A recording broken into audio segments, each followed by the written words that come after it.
Welcome everybody to another Zoomer Boomer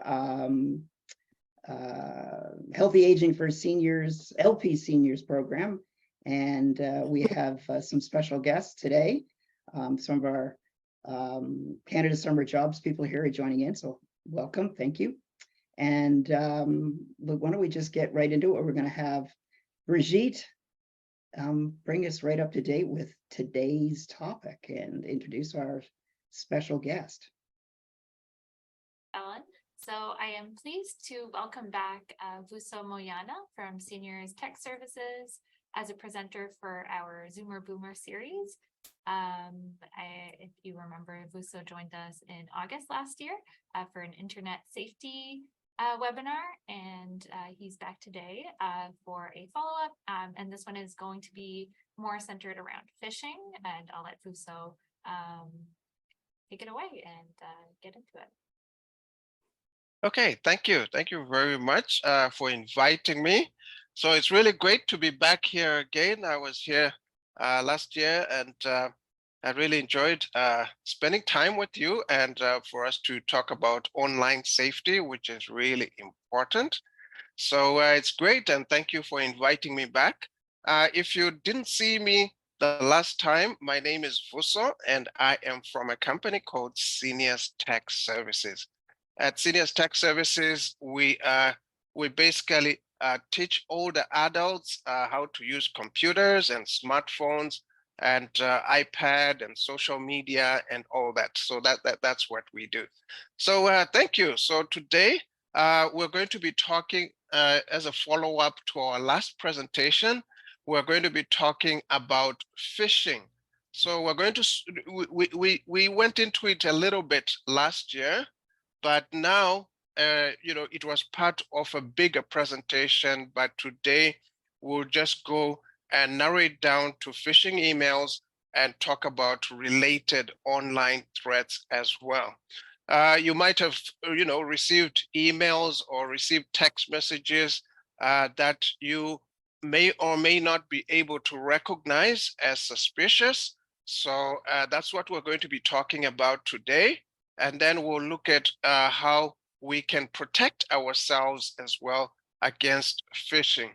If anything happens and I disappear or anything like that, please don't worry. Just stay on for a few minutes. If I get disconnected, and I'll reconnect again.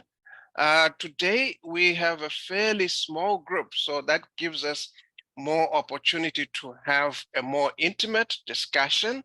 So if you have questions, please feel free to put those questions in the chat, or you can just unmute yourself, and then you can ask me as I go along. So if you want me to repeat something, please just feel free. And if you don't understand anything, that's okay as well. I will also send out a handout which you will receive, and you'll be able to read it later on. And if you have any questions after that, please feel free to send me an email as well. My email address will be on that handout. So this is what we're going to be talking about today. This is our agenda. We're going to be looking at what is phishing and why we are vulnerable to phishing. We'll look at the different types of phishing emails that we receive. Things like email spoofing, impersonation, and extortion. If you don't know some of the words, don't worry. We'll go into them as we go through the presentation. We'll look at other variations of phishing, which are, fraudulent text messages, telephone calls, and e-transfer. We know that there's a lot of e-transfer fraud going on these days. And then we'll look at strategies to protect yourself. So things that you can do on your email and on your phone to be able to protect yourself and to be able to recognize that you are not on a fake website, that you are on the real website. Now, throughout this presentation, I'll try to break things down to make them very simple. So this is what is called a beginner's class. We're not going to go into detailed or high-level stuff. We're just going to try and make it very simple and I'll try my best to use simple language, no technical jargon, and try to define the words and everything as best as I can.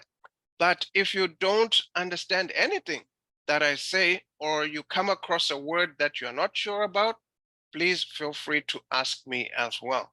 And lastly, we'll also look at what you can do if you become a victim, because these guys are really smart, right? Even I clicked on a link once and I thought I had won a holiday in Florida. So even people who are very, very smart, like doctors and PhD professors, whatever, they get hacked as well, and they also get tricked sometimes. So don't feel bad if it has happened to you, because sometimes people feel that, oh, how could I be so stupid? How could I do this? But really, anyone can become a victim of scammers and hackers. And but in this lesson, what we want to look at is how we can take personal precautions ourselves to protect ourselves, and to reduce the chances of losing our information to hackers.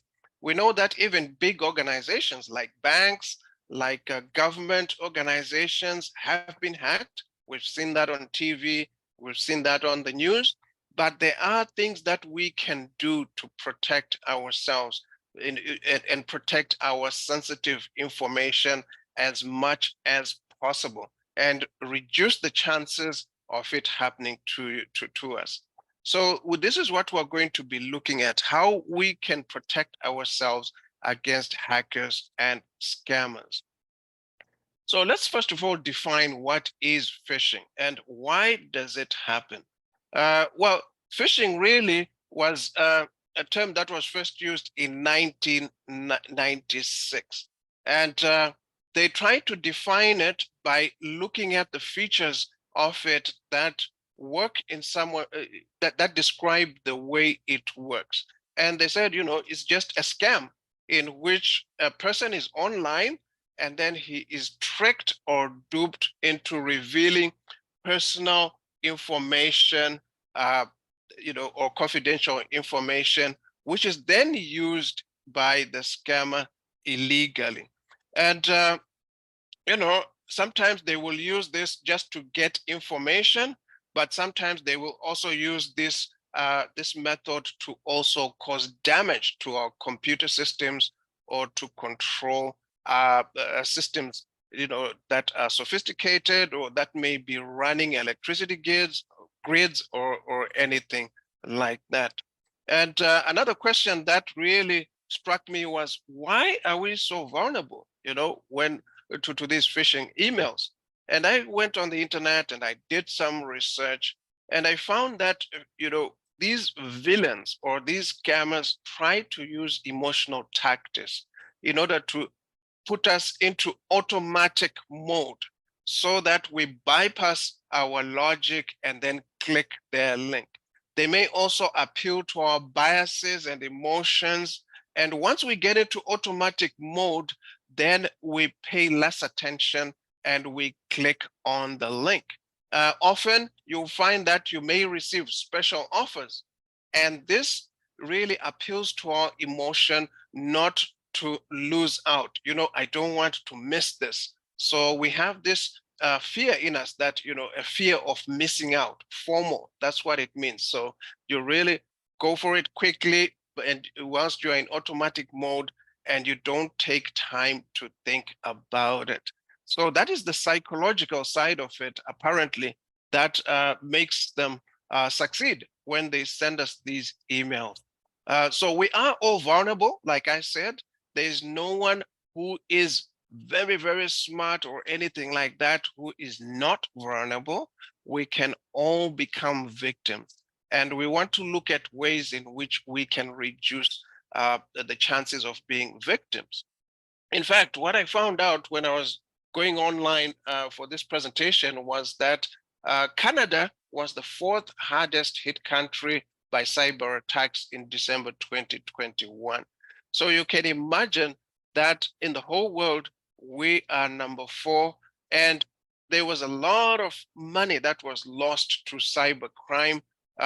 In 2022 alone, we lost $332.74 million. That's a lot of money if you think about it. And an interesting fact that I found there as well is that 70% of phishing emails are opened by their targets. So they're constantly changing their tactics and bringing us more and more different emails. And unfortunately, 70% of the emails that are sent are actually opened. So these are the types of phishing emails that we're going to be looking at today. Not only the phishing emails, but other variations as well. We will look at impersonation.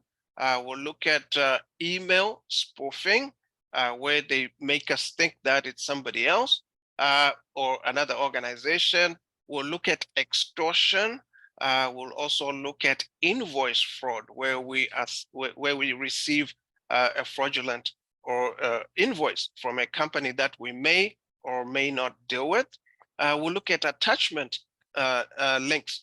So what happens is they might send you an attachment, and then you click on the link, and then they're able to get into your computer that way. We'll look at fake websites that are created.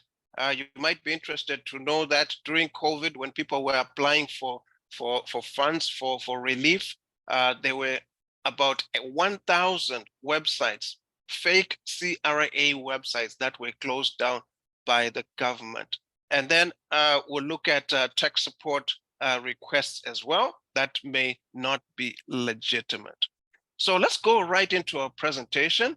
Throughout the presentation, you're going to see some PowerPoint slides, and at some point, I'm going to stop as well, and then I'm going to show you how to do certain things, either on my iPad or on my computer.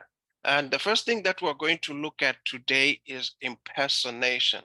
It's also called man in the middle, and this is when they try to trick us by intercepting messages between two people. So it's very common, and it happens very common in organizations, whether small or big. But even if you are part of a nonprofit organization or a volunteer role, you may find that, or even just between you and your friend, they may intercept your emails, and then they try to trick you into thinking that you're talking to your friend or you're talking to the person in the organization, right? And then when they start a discussion with you, they can ask you simple questions. How is the weather? What's going on? And then, all of a sudden you have to be careful, because you will find that they will ask for personal information, like, oh, can you give me your login information for this app? Or can you do this for me on your computer? And then you fall for it because you think you are talking to the right person that you've been talking to. Their email address is the same, but that person has actually been hacked, or they have hacked both of you. So we have to be careful when we're talking to someone online, even if it's somebody that we know. Watch the tone and requests that are coming from him, and ask yourself, hey, would Alan ask me for this? Would he say this? If he starts asking you for your credit card information, then you might want to call and ask. Email spoofing is basically when they try to trick you into thinking that you are talking to somebody you know, or an organization that you work with often. And that organization, for instance, might be your bank, or it might be another organization that you deal with regularly. And in this case, they want to trick you into revealing information or clicking on the link, and then allow them to get into your computer. And the most common examples of these come from the banking sector. And this is where we're going to go for our first example. So this is an example of a spoofing email where they are trying to pretend to be the Royal Bank. And you'll notice that there they have the logo of the Royal Bank. And what they're trying to do is they send you this email and they are requesting you to reset your password. They're telling you that there's something wrong and we want you to validate or reset your password. And then when you click on the link, you are taken to a fake Royal Bank website. This is an actual example of an email that went out a few years ago, and then people would click on it. They're taken to the website. They put in their bank card number and password, but it's actually going to the scammer. So these online banking scams are very popular, and it's not only the Royal Bank, but any other bank, TD, CIBC, all the other banks, not only in Canada, but all over the world have experienced this, where they create these spoofing emails. Another one that we saw a few years ago was where they used Canada Post. And you'll notice in all these examples that they always use the exact logo of the organization. So that way they can trick you and gain your confidence so that you think that you are dealing with the right organization. If you look at it, you think it's the exact thing. But there are some things that you can look at that can tell you that it's not, or it's a fake email.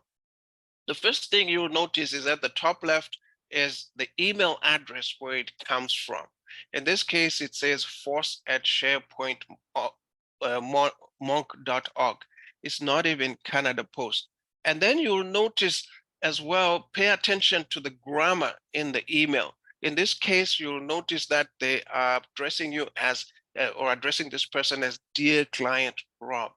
And yet, most of these organizations, which are, federal or official or semi-government, they will always put in your name exactly as you should be addressed. So here it says, Dear Client Rob, and then look at that. It says, we noticed a parcel was left at our office. Now, normally you know that if Canada Post can't find you, they're going to leave the parcel. They're not going to leave the parcel, but they will leave a note on your door, and they will tell you the exact post office where you should go. But these guys, they just wrote, a parcel was left at our office. It's not specific.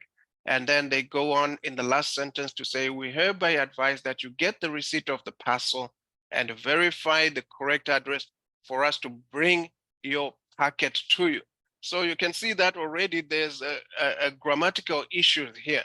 And it's possible that some of these scams are actually sent by people who may not be in Canada, but may also be in Canada, but make a lot of grammatical mistakes. Again, the aim is that you click on the link and then you enter your information, and that information can be taken and used for fraudulent purposes. If you have a Netflix account or an account with any other organization that they take money out of your account every month automatically, you may receive a message on your email that tells you that you have to update your billing information. And in most cases, you might have, they might have your credit card on file, or they might have your bank account on file. It might be for Hydro, it might be for your cell phone. In this case, they are pretending to be Netflix. And then if you have Netflix, you click on it and then you give them your information. But what actually they're trying to do there is just to trick you. Even though the name looks exactly like you see on the Netflix website or on your Netflix on your TV, you have to be really careful when you get these emails. One which I have seen recently as being more prominent with our clients is where the scammers are claiming to be Microsoft. And it comes in different variations. In this case, for instance, they are saying that your account may be closed and you need to click on a link in order to go and reactivate it. Sometimes a variation of this one that I've seen as well is where they say you have run out of storage. You need to click on a link in order to increase your storage or to keep your account, or you're going to lose all your emails, or you're going to lose all your pictures and documents. And once you go there, then you provide them with your personal information, and that is used for fraudulent purposes as well. So we have to be careful about those. And if you are not sure, you do need to contact either Microsoft, or you do need to contact your bank. Just call them or visit the local branch or call the 1-800 number, or even check with the post office. Let's move on to a different type of scam, but that is also aimed at gaining either our financial information or even to gain our personal information. And this is the extortion and ransomware. And in this scam, they will typically try to get control of your laptop or your phone or your iPad, and then lock it up. And then they will close it off so that you can't access it. And after that, when they have blocked access to your computer or your phone or your iPad, they will request you to send them money via Bitcoin. And this is why it's really important when we receive emails to read those emails and not just don't click on the link, because by clicking on these links, you are giving them permission to get into your computer and take control of it.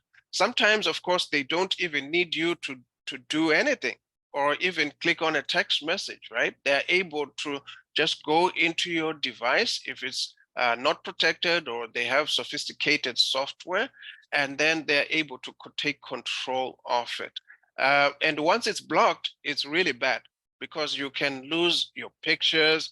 If you have your wedding pictures in there, you might have your tax documents, you might have pictures that you don't have anywhere else, right?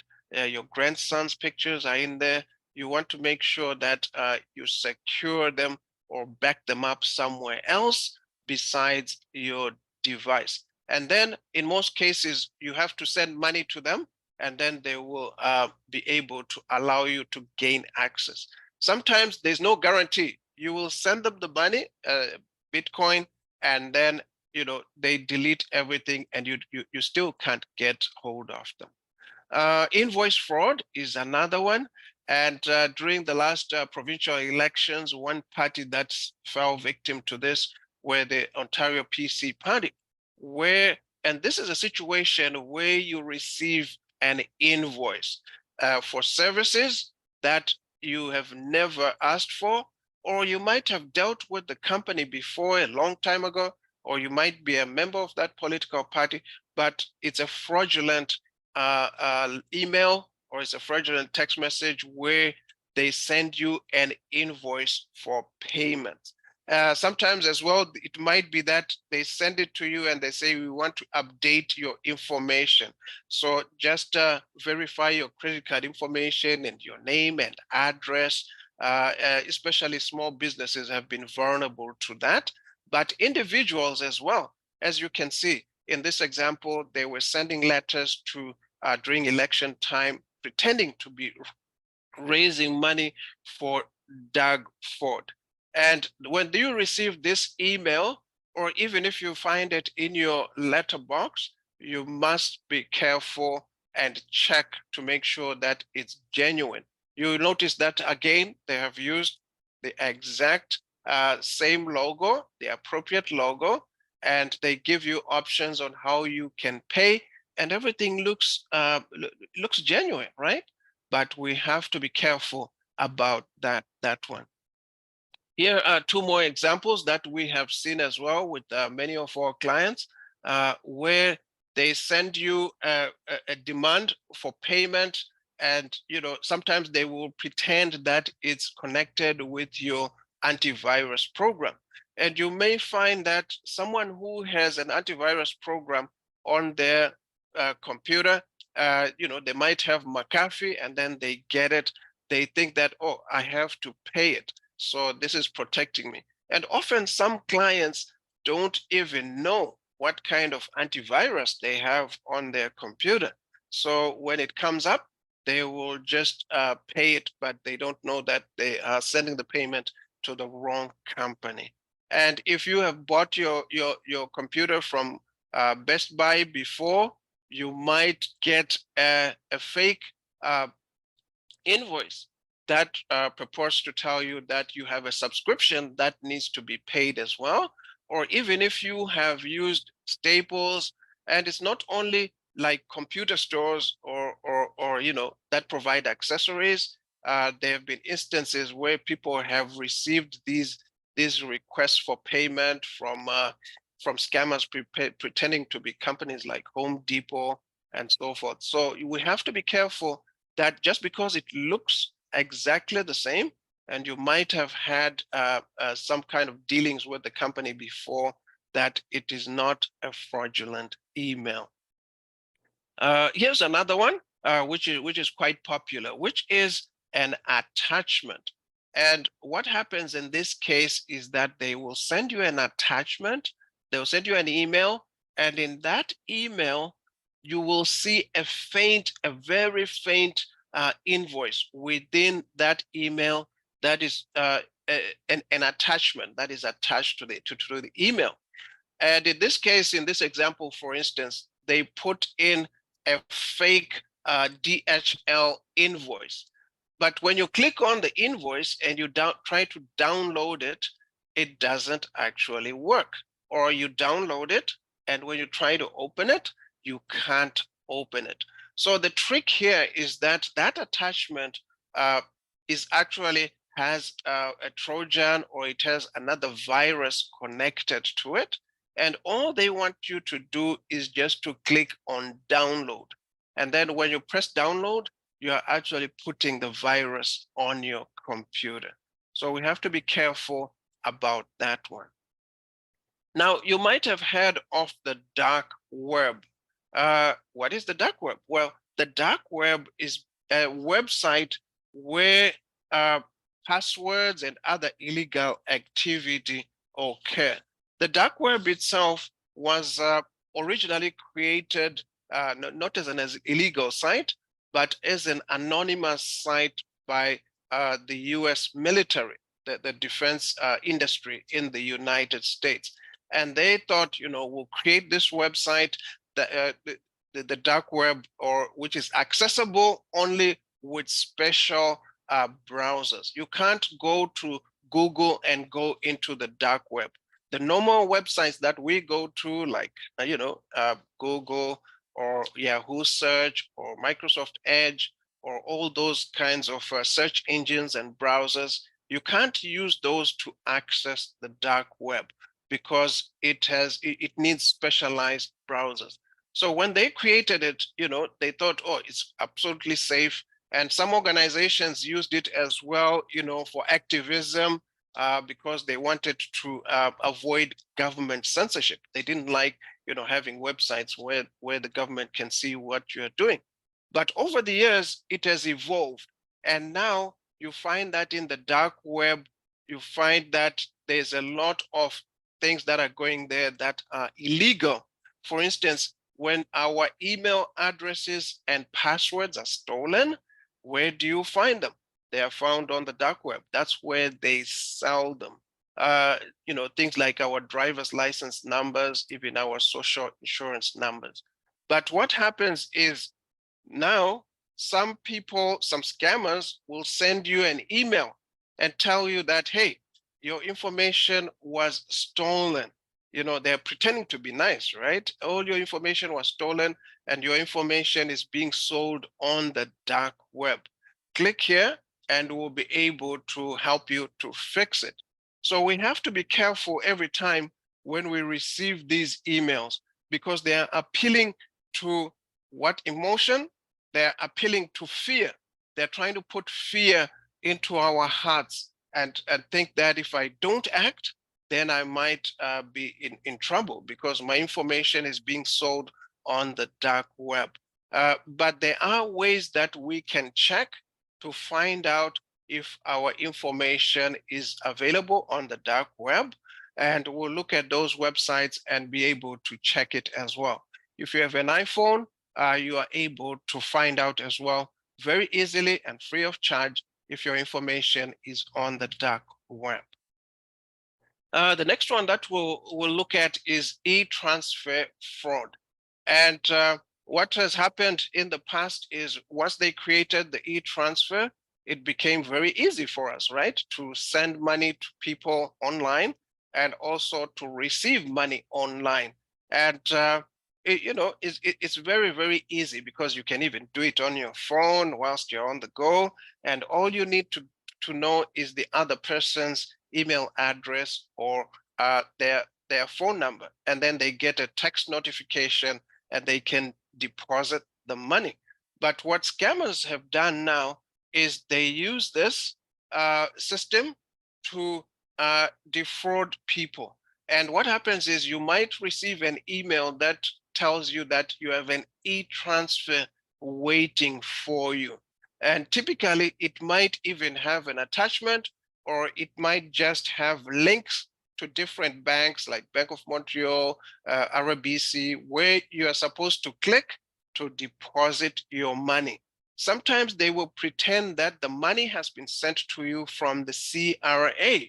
And so you think, oh, it's money from the government, it might be legitimate, and then you click on it. So you have to be careful about that one. If you receive any money or any e-transfer from someone, even if it looks like it comes from your friend, your best friend, an e-transfer, if you were not expecting that money, then you have to call them and ask them what it's about. If it looks like it comes from the government, just know that the government or the CRA will never send you an e-transfer, because once you try to deposit the money, you're going to be taken to a fake website.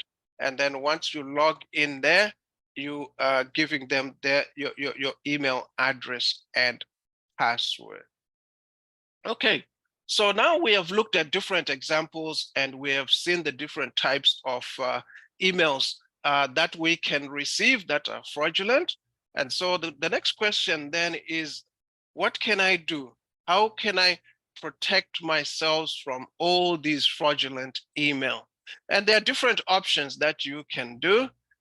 You can go right in your email itself. There are things that you can do like reporting the email as spam, or even reporting it as a phishing email.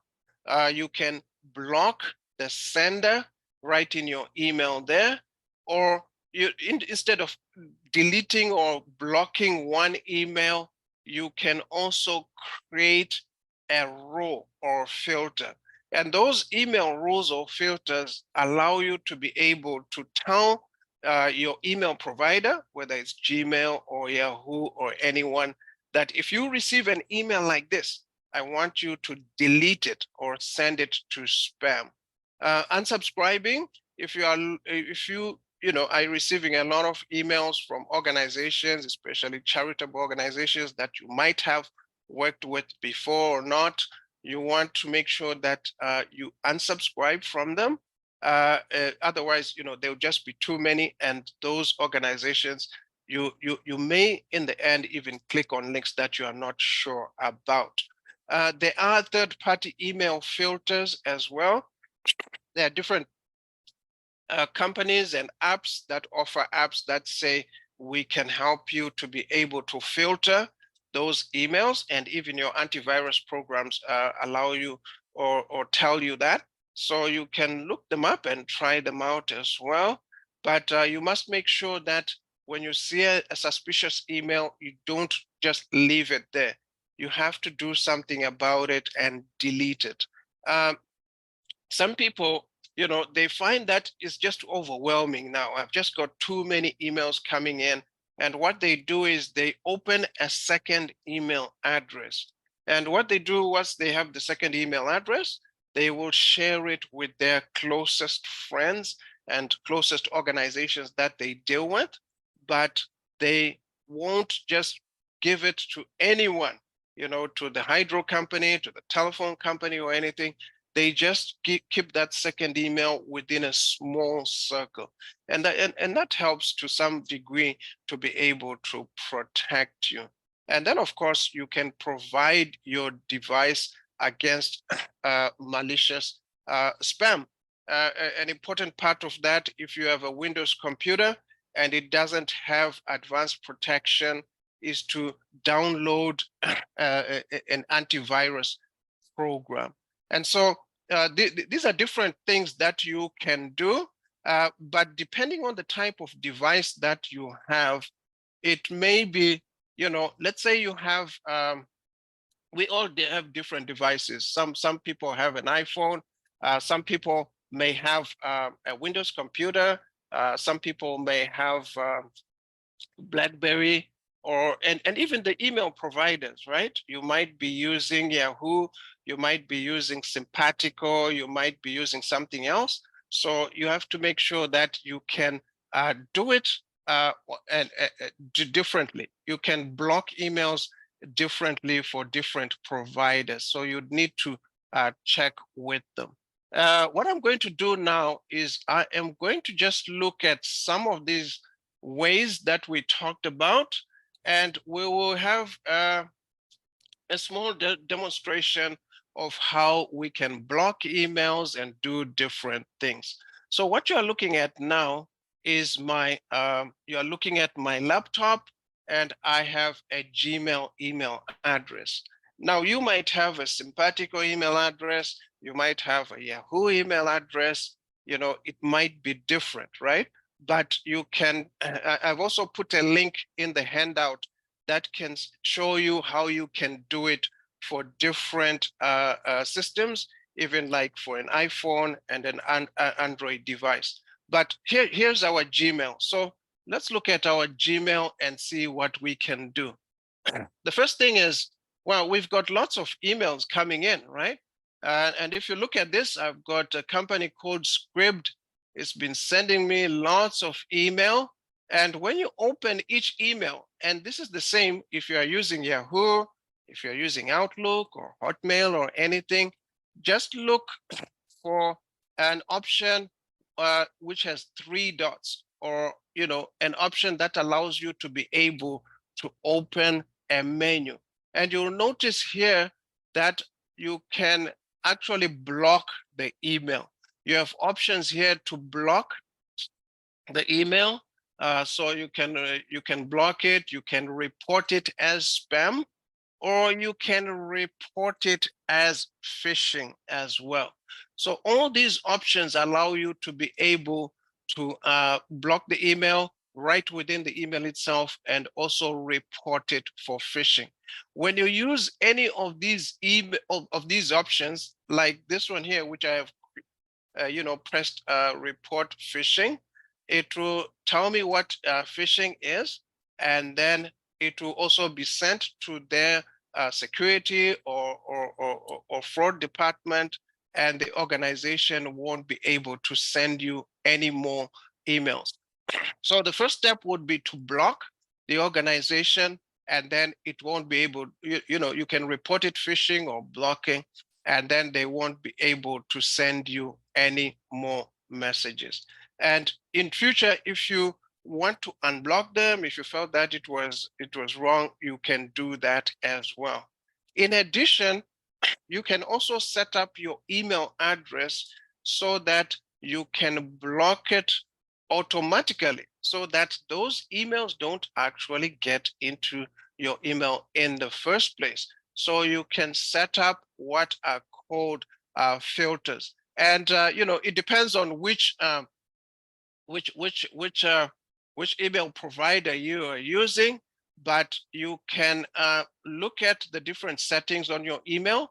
If you are using Gmail, you'll see that here, right in the email itself, when I press those 3 dots, I've got an option here that says filter messages like these.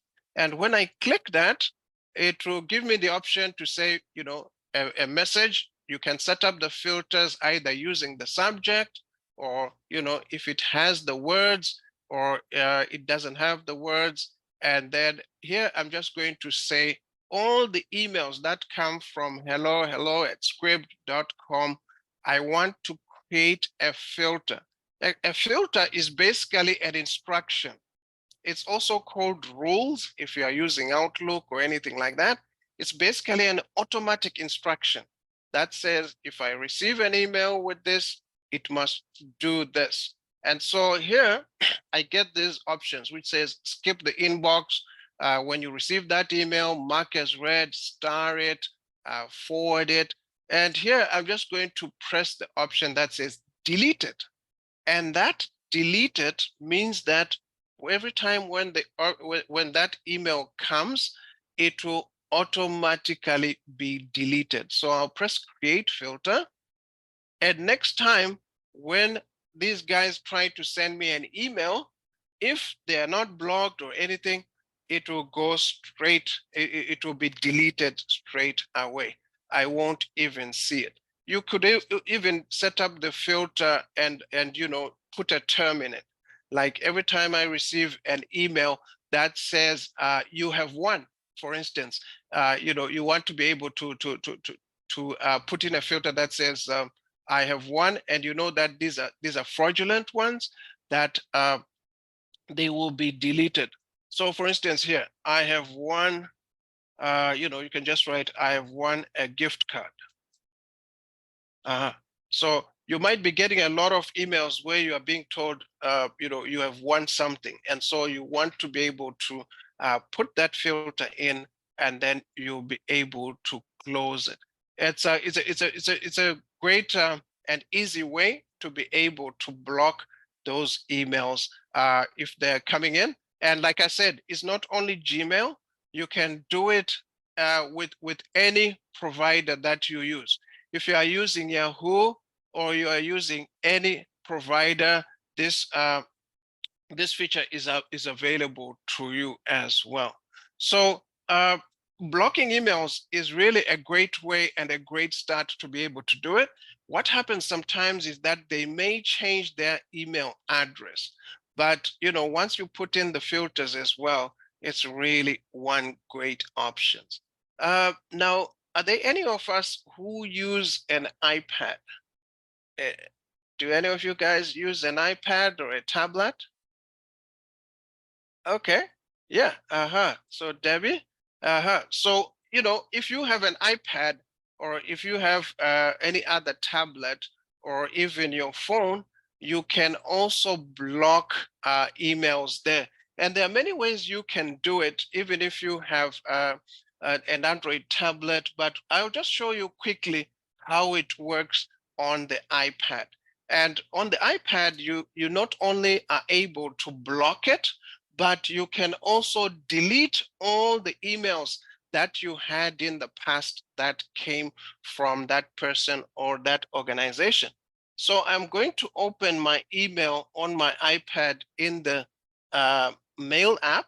You can see that's the one over there with the blue and white. And when I open my email, I'm looking at all these emails that have come in, and I say, hey, you know what? I want to block this one here, Coursera. I don't want to ever receive emails from them again. And in addition, I want to delete all the emails that they have sent me.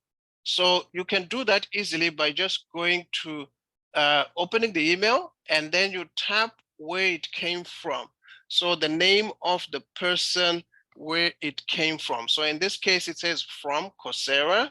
And when you tap on it, you will notice that a little menu comes up at the bottom here, and you'll see that there is an option there for you to block this contact. So I'm going to block this contact, and they won't be able to send me emails again. But in addition, I want to delete all the emails that they have ever sent me. And you'll notice that there's an option here that says search mail for contact, search mail for contact. And when you tap on search mail for contact, it's going to show all the emails that they have ever sent you. All the emails that they have ever sent me are now coming up right there. And you can even do this on your iPhone as well. And so to block those emails, you don't have to do them. You can do them one by one, or to delete them if you want. If you want to delete all of them at the same time, you just put two fingers on the first one, and then you move your finger down, and then it's going to highlight all the emails like that. You have to put two fingers.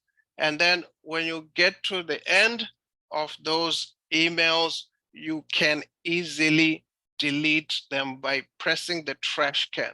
So you'll notice there's a trash can at the bottom left of the screen. And when I tap on the trash can, all those emails are gone. So I didn't highlight all of them right to the end because we could spend the whole day. I've been receiving emails from these guys for ages, but that's an easy way for you to be able to block those emails, and then make sure that you delete all of them if you want to delete them. So you can also do it even if you use any other app, like if you have the Gmail app, or you might have the Outlook app, or you might have the which other one? Yahoo, your Yahoo app. You can go in there, and when you open your emails, you'll be able to see where you can press block to block them as well. Because I know that we all have different emails.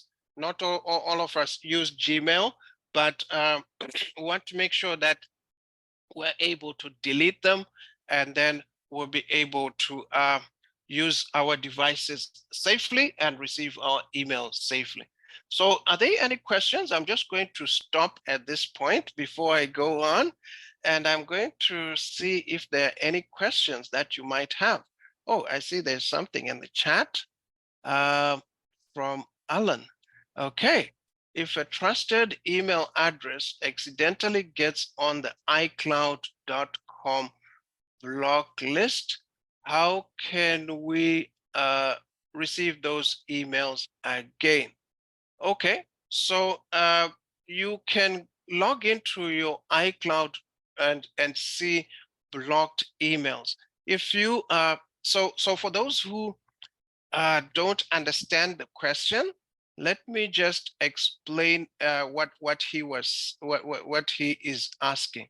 What happens is when you use a Mac computer, you can access you can access your email through the app that is on that Mac computer.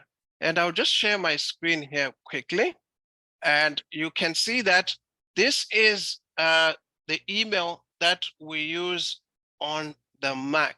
So I don't know how many people have got Macs, but when you go on the Mac, you are able to go to your mail preferences, and then you are able to see different factors there, your accounts, your rules that you might have set up as well. I talked about rules when we were saying, you can set up an automatic filter, and you want to go there and just see if you can delete all the rules that you might have here. And then if you have any other rules that might be there, then you'd be able to restart or re-engage it again. You can also log into the iCloud.com website. And once you go into the iCloud.com website, you are able to go to your emails there. And then you'll be able to go to the section where you can also check your blocked emails and rules within the iCloud.com. Okay, thank you. Let's see. Is there anybody else with a question at this time? Okay, that's great. Okay, so okay, what if they only own an iPad? Thanks, Alan. So if somebody owns an iPad only, you have to go to iCloud on the iPad itself. Does anybody here have an iPad only and they don't have access to a Mac or a Windows computer? So what you would do with that is you simply go to the website on your iPad.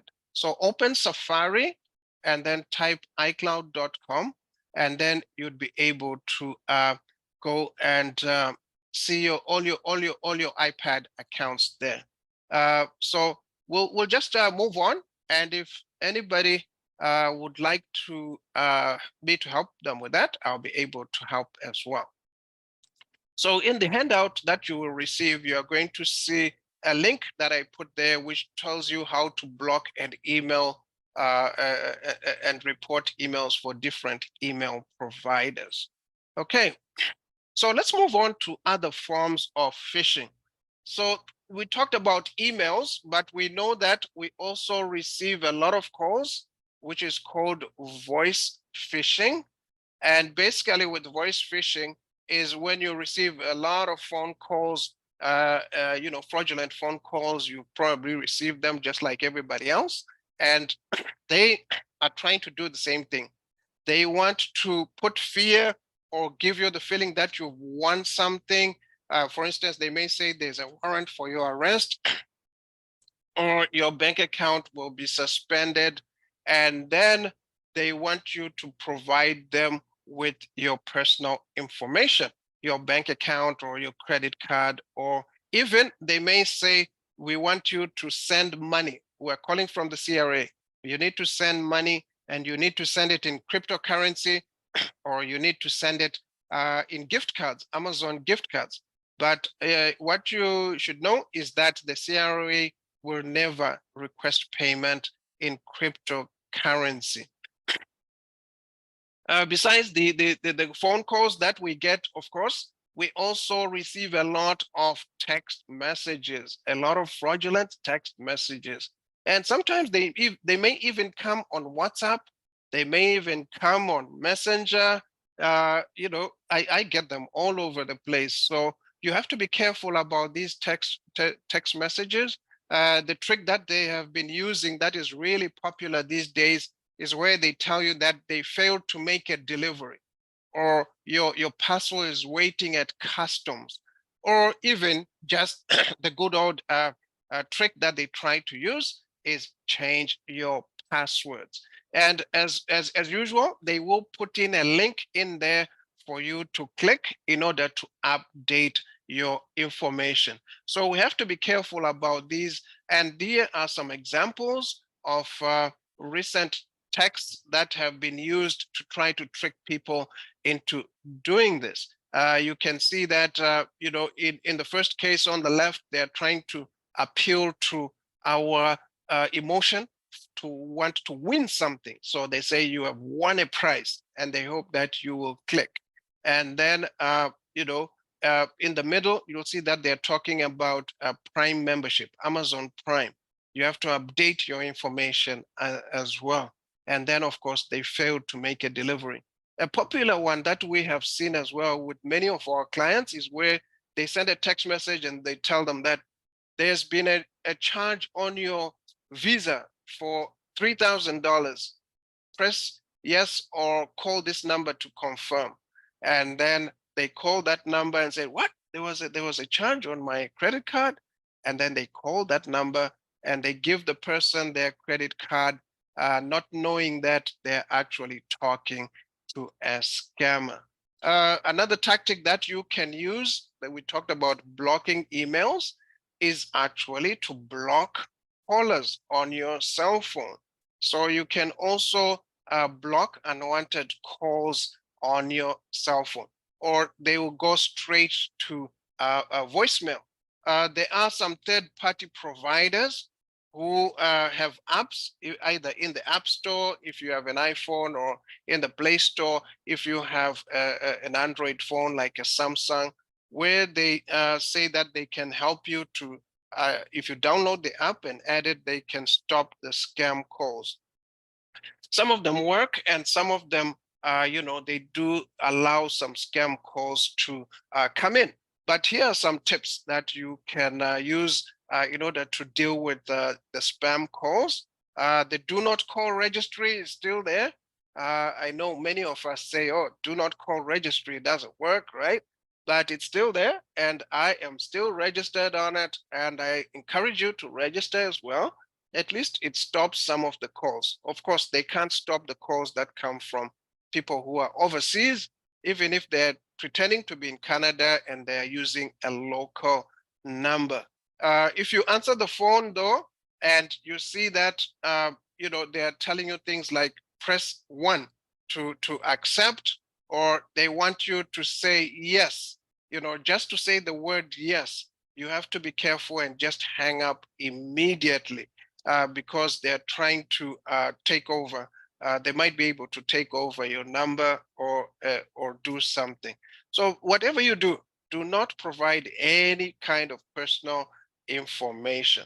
And of course, if you talk to the person, you'll find that they're always in a rush. They always want to try and say, hey, give me your information right now, whether it's credit card information or your driver's license, but don't feel pressured at all. So don't feel that you have to be pressured. And please, there are some calls that you might find when you look at your phone. It's pretty obvious that this is not a Canadian number and you're not expecting it. Just don't answer the call. But what happens as well with our phones is that you can actually set up your phone so that it receives phone calls from people in your phone list only, in your contacts. The danger with that, of course, is that sometimes you'll find that once you set that up, then, if somebody is coming, like a plumber coming to your home, you don't know their phone number, they call you and it's not on your contact list, what's going to happen? The phone, the call will go to voicemail automatically. So that's a kind of risk if you set that up. But you can set it up whether you have a Samsung phone or an iPhone, by just going into your settings, and then you just go to the phone settings and you can set it up so that when someone calls you who is not on your contacts list, it goes straight to voicemail. If you guys receive text messages or you receive phone calls that you want to block, you can block them as well very quickly and easily on your phones as well. And I'll just show you quickly how you can do that. For instance, this is my iPad, but it could be a phone, and it could be an iPhone, it could be a Samsung phone, an LG phone. When you go to your text messages and you receive a text message from anyone, you can just go to the text message, like you see this one here. This is a fraudulent one. It says my exercises. I never signed up for any exercises with anybody. So I can easily go there, and then I can just tap at the top where it says the number 205-236-0528, and you'll see that it gives you certain options there. And if you are looking at a Samsung phone or any device or even an iPhone, you'll see where it says info. That it might have an I, or it might say info like on the right side.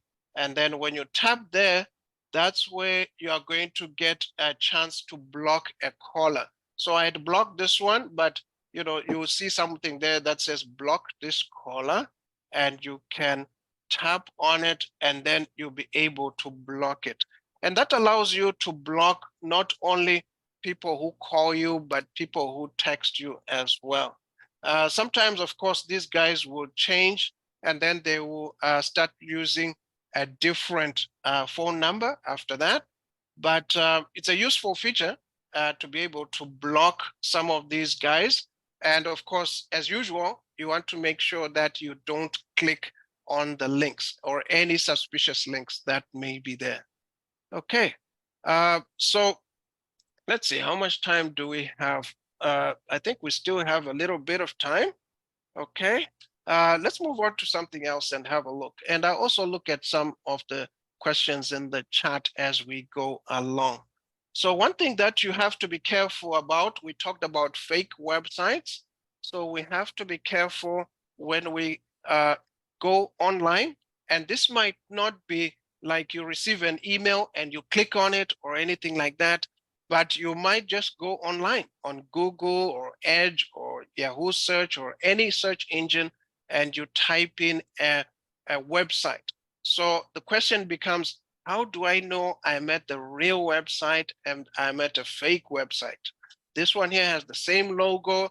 They have everything exactly the same. So how do I know? And there are different things that you can look at, because these scammers, they always either include a link to a fake website, or they may put a pop-up or anything on your screen. So you want to make sure that you look at the at the website address to make sure that you are at the correct site. For instance, on the left, it says amazonx.com. You want to go to amazon.com. Never mind the fact that everything looks the same. So we want to pay attention and not stay in automatic mode and just click and go. You can see on the right side, they put an example as well, where XYZ company, and then we have XYZ company, which is a fake. It says xyz.com. So you want to check the website to make sure it's the correct one. Also look for a lock. So if it is a banking website or any website, it should have a lock just besides the actual email address, where it will show that it is a safe site, because many of these scammers will try to throw in websites at us that are not safe. Another one that you have to be careful about is the tech support request. And sometimes this may come as a phone call, it may come as a text message on your phone, and they tell you that there's something wrong with your phone, you have to fix it. But most often what I see with our clients is where they send them a message or a pop-up on their screen that says their computer has been blocked. Like this one here, which you can see on the screen, it is an actual one which I took a picture of from one of my clients. And the computer was even talking to her and say, you have to call this number in order to get your computer fixed. There's a big problem with it. And when you call them, you'll be talking to a scammer. And usually they will take control of your computer and then start fixing things and doing things. And at some stage, then they say, oh, we've locked up your computer, you need to pay us. Or they will just demand payment and they say, oh, before we finish, this is not covered, this is not free. You have to pay. Sometimes they don't even ask for a lot of money. They might even just say $200. Where the repairs might have cost $1,000, and then all they want is for you to get your credit card information and then get your access to your device. So we have to be careful about these tech support pop-ups, and there are many other pop-ups that you will get, that you will see as you go along. That you might encounter on your computer or on your phone. You might, just see where they say you have a virus and it looks like it's Windows Defender, it's the real thing, but it's not them. If you see that kind of thing, go into your settings and just check your antivirus program and do a scan there. Toronto Hydro also had one where people were sending messages to say, you have a refund, right? Or even they'll appeal to our emotions, where we like to win things, and then they will say, hey, you've won, congratulations, you've won an Amazon gift card. So we have to be very careful about those things as we go along. At this stage, we're almost at the end. We're going to look at a malware infection. So what happens after you have been infected? You try to be careful, but somehow you made a mistake and now you've been infected. And often people will ask me, okay, what is malware? So malware simply stands for malicious software. And it is just a file or a code that they will put on your computer when you click on the link. And what they try to do is get you to click on the link. It's downloaded to your computer or tablet or phone, and then they can control your device remotely. When you notice things like your home page has changed, or even on your Google Chrome or Microsoft Edge, you've got certain extensions that appear there, you must be very, very careful that you might have a pop-up. You might have these malicious software there. So you might also notice as well that the computer or your phone or any device is very slow. All of a sudden, it is sluggish or freezing. And even the programs are just opening and closing by themselves, or you've run out of space. All of a sudden, your phone tells you that you've run out of space. You didn't take many pictures, you didn't do much, or your computer, you don't have a lot of documents in there, but it's saying you run out of space. So that might be having a malicious software on it. And you might also start getting a lot of pop-ups. Once you see pop-ups coming that you don't know, you have to be careful about that, or emails that are being sent without your consent. Often they will delete files or folders. They may delete your documents or folders. You knew that it was there all the time, but you now can't find it. Or even you might look at the desktop or even on your phone. You open your phone and all of a sudden you've got little icons that you don't know anything about or where they came from. So if you see any strange programs or desktop icons, you have to make sure that you delete them and also delete your cookies. So these are all signs that you have to be aware of. And if you see anything like that, please just be careful with them. You have to make sure that you watch what you download to your computer. Every time when you receive a document, please make sure that you are completely, it's something from someone who you completely trust. Your software on your computer, make sure is always up to date. The good part is that our computers update themselves automatically. So we are always good in that respect. But you can also check yourself to make sure that it's updated and is also set up to automatically update. And of course, always be careful about links that are sent to you by email, even if they appear to be coming from a friend or from an organization that you trust.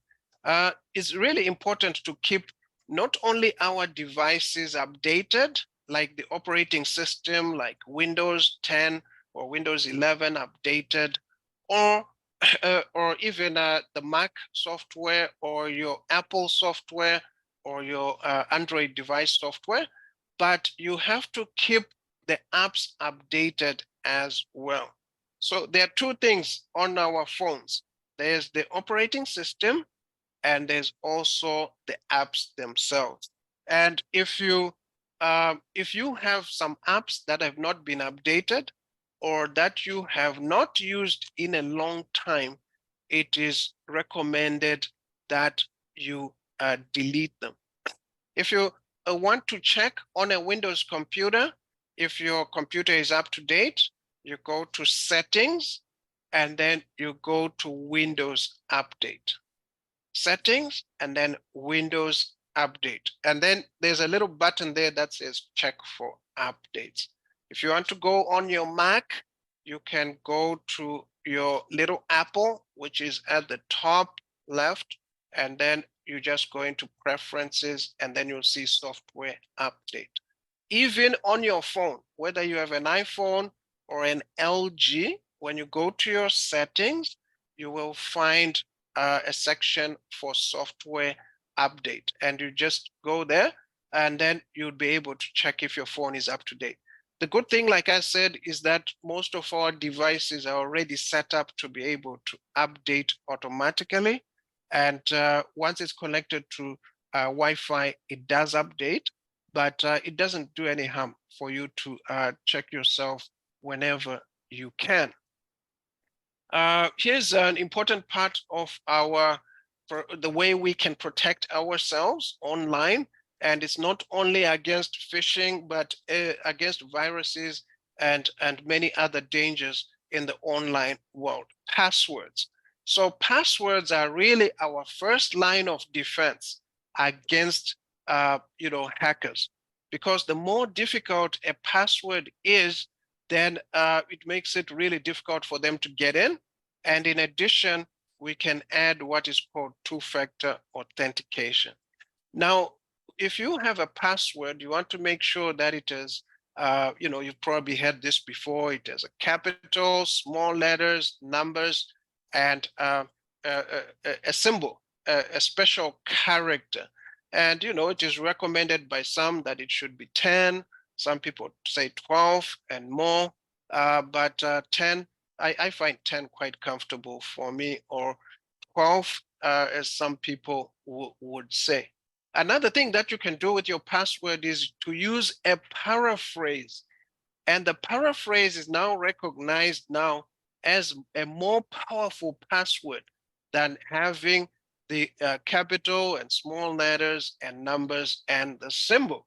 So for instance, if you have a password area that allows you to put in more than 20 characters, you can type a phrase. For instance, this phrase says, "I love my dog Ginger so much." And that makes that password so much stronger than anything else you can use. You can also check your passwords to see how strong they are at different websites on the internet. And even you can check to see if your password has been compromised. For instance, if it has been stolen and somebody knows about it. There are websites where you can go, and then you can be able to verify that your password has been whether it's safe or not. And that's what we're going to look at right now. So there's this website, for instance, which says, "How secure is your password?" It's called Password Monster. And when you go there, all you have to do is just type your password. So when you go in there, you just type it in. And my password in this case, let's see, I'm going to show my password because I trust everybody here. And I'm going to put my password, which is hello. And then you see that it tells me straight away that it is very weak. It is lowercase only. And the time it will take for a hacker to be able to crack it, or a computer program that was made by a hacker, it can be cracked within 0 seconds. And then here, if I go and I add another word, it tells me that it's going to take 12 minutes to crack the password. And then if I keep going and I say, "Oh, how are you?" You see that the time changes 60,000 years. Now, of course, when you are using a computer, 60,000 years can go pretty fast, but it shows that this phrase here is much, much stronger than if I had just put the hello, or if I had just put less in it, like, hello, and then I put a special character, or I put a question mark. So using a phrase is actually really, really good. And then, of course, if you want to check to see if your password has been stolen, there's this website called Have I Been Pwned? And you can go there. It's one of many websites, and even on your iPhone, you can just check automatically without having to do anything. You just go into passwords, and then you make sure at the top there's something called compromised passwords, where you can check. And here, if you put in your email address, it will tell you whether it is found on the dark web or not. So let me just type in. Let's try. Yeah, I have another email address here, vusomoyana@gmail.com, and let's have a look and see. Oh no, it has been pwned. So look at that. That email address has appeared in one data breach. So it shows that I used this program called Gravata, and I had an account with them. And so it shows that there was an incident where somebody actually, these hackers actually got into Gravata, the company, and then they were able to find my email and be able to search it. So you can search your email address and just make sure that once you find that there's something that happened to it, you can change the password and make it safer. And also just if you have websites like you saw that I logged into Gravata, I'm going to unsubscribe with them or close my account with them so that I won't be exposed anymore. So these are things that you can do just to make sure that your password is safe all the time. Another thing that you can do with the passwords is to set up two-factor authentication. And you'll notice that with many organizations nowadays, they ask you to have two-factor authentication or multi-factor authentication. And multi-factor authentication is simply when you have to perform two or more steps to gain access to an account. And it might be that when you go to a website and you want to log in, you put in your email address, you put in your password, and then you have to do a third thing. You have to put your thumb, you have to put your face, or you have to put in a code, a text message that is sent to your to your phone. So if somebody hacks into or steals your information, let's say for instance somebody steals your email address and password. So in this case, they can go on the left, they can just log in, they can put in the email address and password, and then they can click sign in and then log in. But if you have two-factor authentication or multi-factor authentication, they need to have your cell phone, the one in the middle, in order to be able to log in, because a code will be sent to the cell phone, and then you need to enter that 6-digit number or letters in order to log in. So this is a great system. And as you saw, according to Microsoft, it's not me who said it, they said it can block 99% of all password safety issues. And that's from Microsoft. It's not from Vuso. 99% of all password issues. And if you use Aeroplan, you will know already that when you try to log into Aeroplan, it's compulsory now. You need to have it set up and they will send a code for you to log in. So some companies are already doing this and have it set up as well. Okay, so the last 2 or 3 things that we're going to be talking about are public Wi-Fi. So if you go to the mall and you go to the mall and then you access the Wi-Fi, or you go to a restaurant, or you go on public transport, or you go to Pearson International Airport, there's always, or even the library, right? There's always free Wi-Fi around us. But when you log into free Wi-Fi or public Wi-Fi, there are always terms and conditions there that tell you that what you are doing can be seen by other people.